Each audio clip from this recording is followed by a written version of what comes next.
मार्कंडेय ऋषी. सप्तचिरंजीवांव्यतिरिक्त अजून एका चिरंजीवाचा उल्लेख केला जातो. शैव आणि वैष्णव या दोन्ही परंपरांमध्ये त्यांचे नाव मोठ्या आदराने घेतले जाते. तो चिरंजीव म्हणजे मार्कंडेय.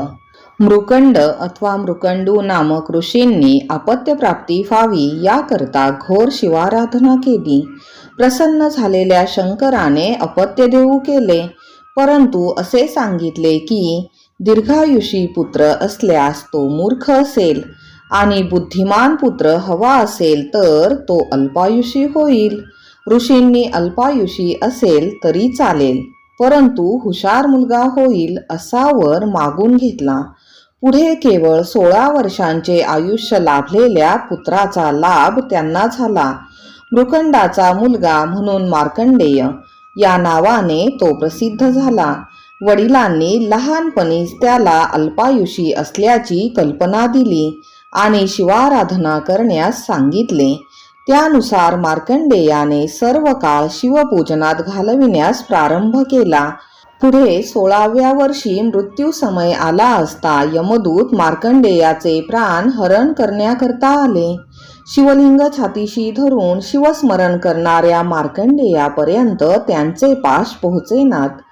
चंद्रशेखराष्टक या नावाने प्रसिद्ध असलेली चंद्रशेखर चंद्रशेखर चंद्रशेखर पाहि माम, चंद्रशेखर चंद्रशेखर चंद्रशेखर रक्ष माम अशी शिवस्तुती करण्यात मार्कंडेय मग्न होता.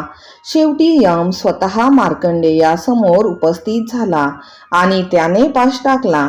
यमाचा पाश मार्कंडेयाबरोबरच शिवलिंगाभोवतीही पडल्याने त्या शिवलिंगातून त्या क्षणी साक्षात शंकर प्रकट झाले आणि त्यांनी यमधर्मास तेथून हाकलवून लावले. मृत्यूची वेळ टळून गेल्याने आणि शिवभक्तीने प्रसन्न झाल्यामुळे शंकरांनी मार्कंडेयास कल्पांतापर्यंत आयुष्य बहाल केले. त्यामुळे मार्कंडेय हा 8वा चिरंजीव बनला. पुढे आपले पूर्ण आयुष्य ईश्वर साधनेत व्यतीत करून मार्कंडेय महर्षी म्हणून प्रसिद्ध झाले. 18 पुराणांपैकी एक पुराण मार्कंडेय पुराण त्यांच्या नावे प्रसिद्ध आहे. मार्कंडेय ऋषींनी आपल्या तपश्चर्येने विष्णूलाही प्रसन्न करून घेतले.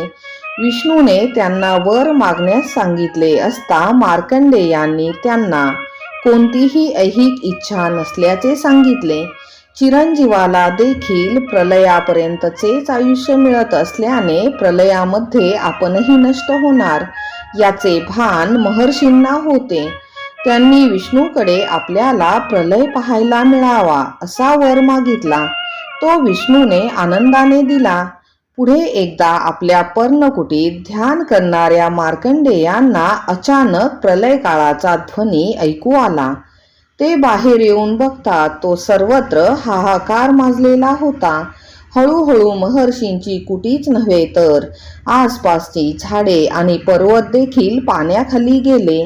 जिकडे तिकडे पाणीच पाणी दिसू लागले. महर्षींना अंतकाळ जवळ आल्याची आणि सृष्टी नष्ट झाल्याची जाणीव होऊ लागली.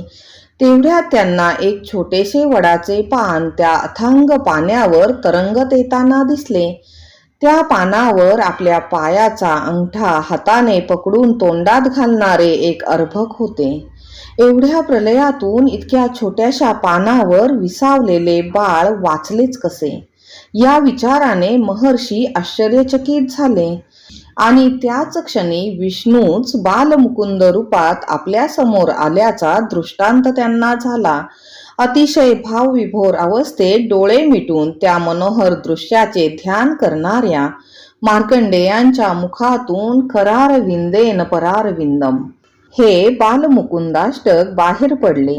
काही वेळाने त्यांनी डोळे उघडून पाहिले असता आपण आपल्या कुटीतच बसलो असल्याचे त्यांच्या ध्यानात आले. ते बाहेर आले तेव्हा सर्व विश्व पूर्वीप्रमाणेच असल्याचे त्यांनी पाहिले. थोड्या वेळापूर्वी आलेल्या प्रलयाचा कुठेही मागमूस नव्हता. तेव्हा त्यांना साक्षात्कार झाला की आपल्या प्रिय भक्ताची प्रलय पाहण्याची इच्छा भगवंतांनी नुकतीच पूर्ण केली होती. कहाणी आवडली असेल तर लाईक, सबस्क्राईब व शेअर करा. धन्यवाद.